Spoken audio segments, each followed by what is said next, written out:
زیادہ،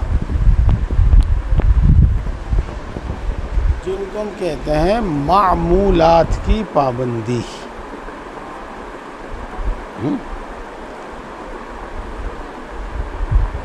مستقل طور پر جو عمل کرنے کے لیے، جو ذکر کرنے کے لیے آپ کو بتایا، اس کی پابندی.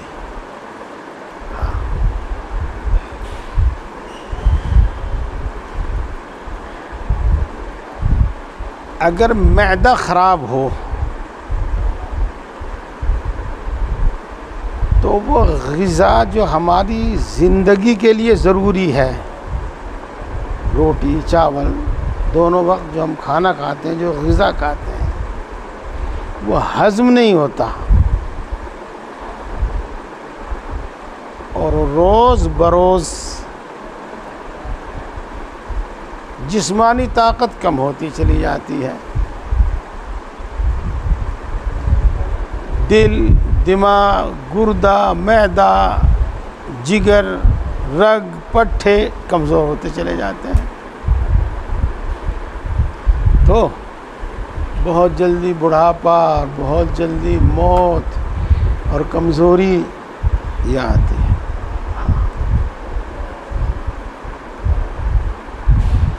میں بار بار کہتا رہتا ہوں، اس کے مطابق اللہ کرے ہمارا عمل ہو جائے. اللہ کی اطاعت اور فرما برداری کے بغیر کام نہیں چلے گا، یاد رکھنا. جی ہاں، یہ ملک اس کا، اصل میں حکومت اس کی. دوسروں کو جو اختیارات دیے گئے ہیں تو صرف امتحان کے واسطے ہیں، آزمائش کے واسطے ہیں اور عارضی ہیں. اس لیے ہمیں یہ طے کرنا ہے اور ہمیں یہ سوچ اپنی بنانی ہے کہ وہ جینا ہے تو اللہ کی مان کر جینا ہے، بس.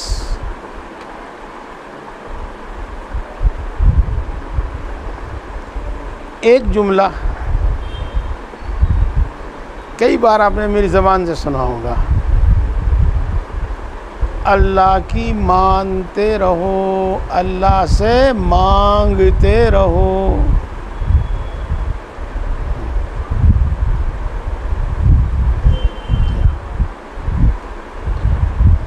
اگر کسی کی سوچ یہ ہو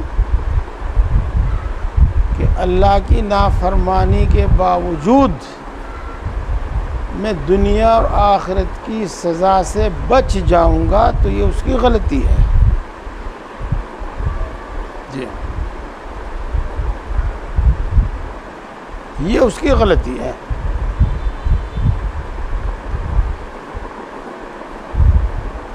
بس ایک صورت تو ہے کہ بندہ توبہ کر لے اور اللہ تبارک و تعالیٰ اس کی توبہ کی وجہ سے یا محض اپنے فضل سے اس کو معاف کر دے. ایک صورت تو ہے بس یہ، اور کوئی صورت نہیں ہے، یاد رکھنا اس کو.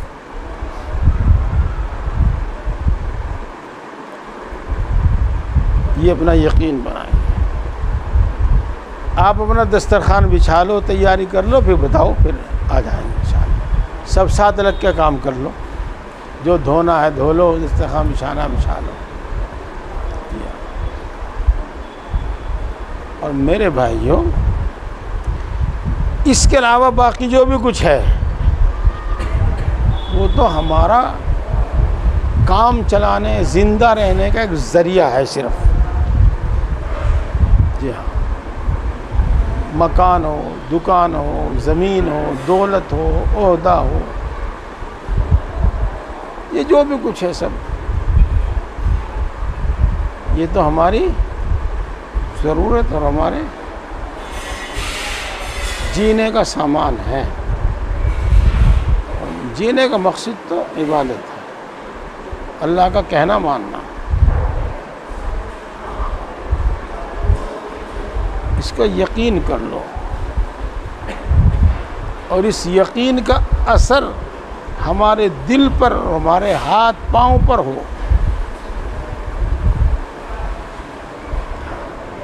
چونکہ یہ بات ہمارے بھائی سبھی جانتے ہیں،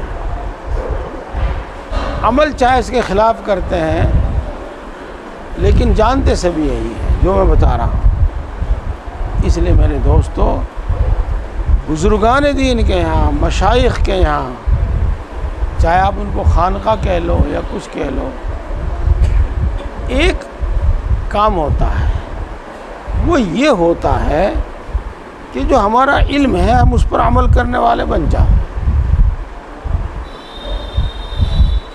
یہ اپنے علم پر عمل کرنے والے بن جائیں، یہ مقصد ہوتا ہے خانقاہ کا اور شیخ کا۔ جو ہم نے پڑھا ہے، جو ہم نے مانا ہے، جس کا ہم نے یقین کیا ہے، اس پر عمل کرنے والے بن جائیں۔ اور یہ بہت مشکل کام ہے، بہت مشکل کام ہے، زندگی کا سب سے بھاری کام ہے۔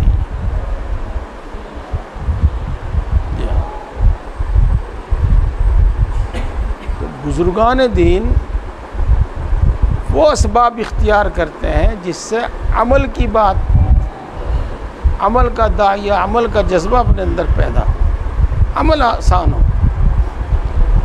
تو یہ علم بھی ضروری ہے۔ اس کے بعد ہے ذکر۔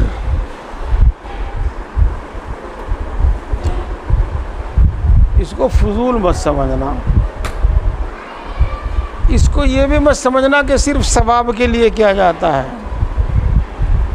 ثواب کے لیے تو ہوتا ہی ہے، ثواب تو ملتا ہی ہے ذکر کا۔ دیکھو، آپ پابندی سے صرف ایک ہفتہ ذکر کرو، صرف ایک ہفتہ۔ وہ جیسے بتایا گیا ہے، جن کو 12 تسبیح بتائی ہے وہ 12 تسبیح، اور جن کو 3 تسبیح بتائی ہے وہ 3 تسبیح، وہ ایک ہفتہ ذکر کرو۔ پھر آپ دیکھنا کہ ذکر کے بغیر آپ کے دل کا کیا حال ہوتا ہے اور ذکر کر کے آپ کے دل کا کیا حال ہوتا ہے،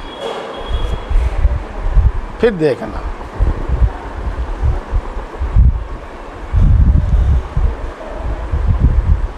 اس ذکر سے اللہ کی محبت، اللہ کی یاد، اللہ کا خوف وہ پیدا ہوتا ہے، دل نرم ہوتا ہے،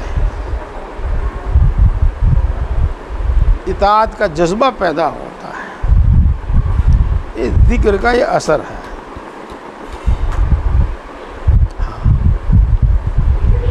آج کل ہمارے کچھ بھائی زیادہ عقل مند نہیں، زیادہ عقل بند، جن کی عقل بدھی ہوئی ہے، وہ یوں کہتے ہیں مولوی تو اپنی طرف سے پتہ نہیں کیا کہتے رہے ہیں۔ نہ نہ، آیت کا حوالہ دیں یا نہ دیں، حدیث پاک کا حوالہ دیں نہ دیں، لیکن ہمارے اکابر اور ہم حدیث اور قرآن ہی کی بات کرتے ہیں، اس سے باہر کی بات نہیں۔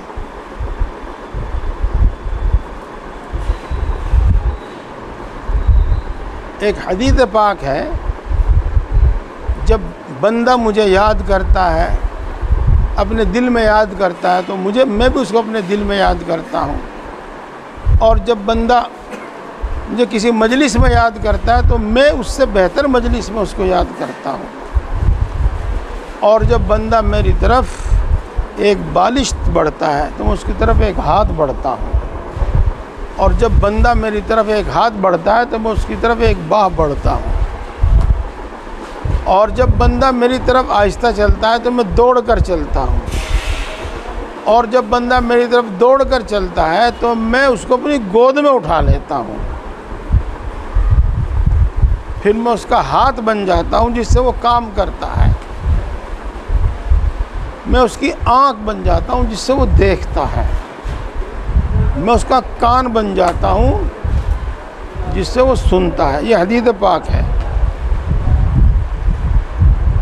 میرے دوستو مختصر بات سنیے، کثرت ذکر، کثرت سے اللہ کو یاد کرنا،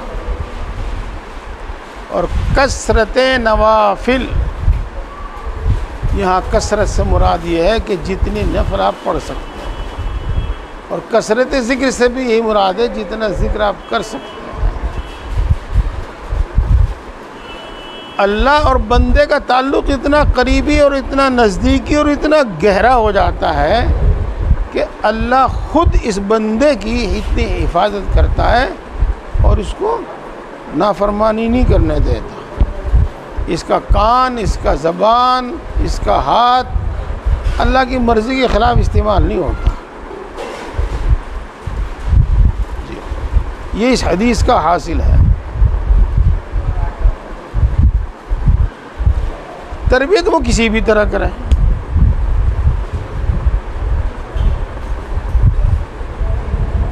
ایک بزرگ تھے،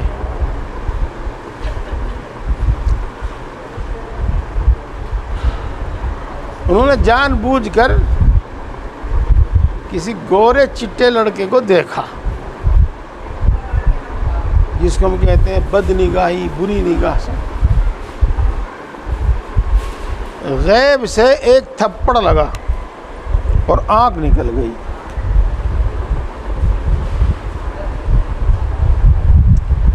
یہ میں نے آپ کو ایک ایسی ظاہری مثال بتائی جو سب کی سمجھ میں آ جائے۔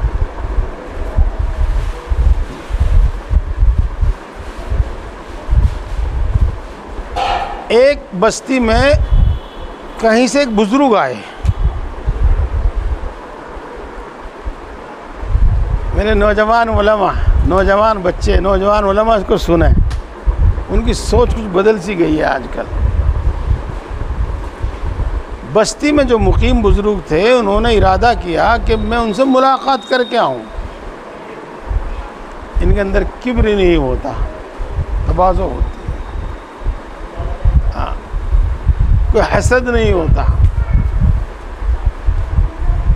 تو دل میں بات ڈالی گئی، القاء الہام جس کو کہتے ہیں، کہ وہ بعض بدعتوں میں مبتلا ہے، تم اس کے پاس ملنے مت جاؤ۔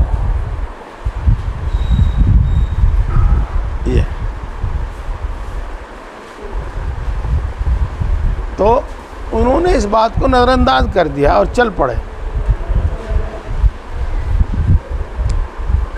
کچھ ہی دور چلے تھے کہ پیر الٹا سیدھا رکھا گیا، جس کو کہتے ہیں مسکوڑ آنا، وہ آئی، موچ، مسکوڑ، جو بھی کچھ آپ کہتے ہو، اور چلنے کے قابل نہیں رہے۔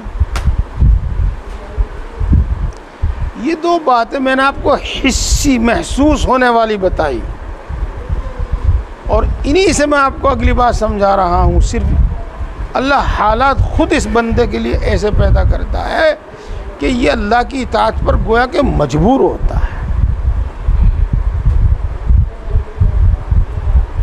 اور یہ ہوتا جب ہے جب اللہ اور بندے کا تعلق بہت نزدیکی، بہت قریبی ہوتا ہے، اور یہ کثرت ذکر اور کثرت نوافل سے ہوتا ہے۔ معمولات کی پابندی ہو گیا، معمولات کی پابندی، ان میں ذکر بہت اہم ہے۔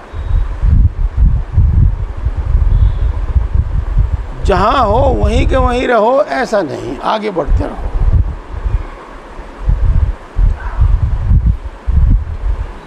بس یہ تو میں کیوں خالی بیٹھوں، آپ کو بھی کیوں خالی بٹھاؤں، تو میں نے تھوڑی بات عرض کر دی۔ اب آپ ہاتھ دھوئیں، کھانا کھاویں، جتنے دسترخوان پر آ سکتے ہیں اتنے بیٹھ جائیں۔